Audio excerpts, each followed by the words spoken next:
पावसाळी दिवसांमध्ये रानभाजीतला हा अळूच्या पातळ भाजीचा बेत अगदी घराघरांमध्ये केला जातो।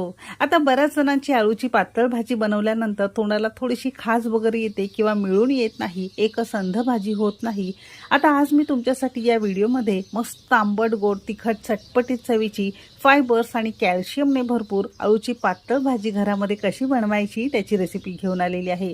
अजिबात खाताना तोंडाला खाज येणार नाही, शिवाय अगदी लहानांपासून मोठ्यांपर्यंत सगळ्यांनाच खूप जास्त आवडेल। रेसिपी नेहमीप्रमाणे भरपूर टिप्ससह तुमच्यासोबत मी शेअर केलेली आहे, म्हणून ती अगदी शेवटपर्यंत नक्की पहा। चला तर मग वेळ न घालवता रेसिपीला सुरुवात करूया। तुम्ही जर पहिल्यांदा ही भाजी बनवत असाल तर तुमच्या माहितीसाठी सांगते, अळूची दोन प्रकारची पानं आपल्याला बाजारामध्ये उपलब्ध असतात। एक तर भाजीची मिळतात आणि दुसरी म्हणजे वड्यांची। आता दोन्ही पानांमध्ये बऱ्यापैकी फरक असतो।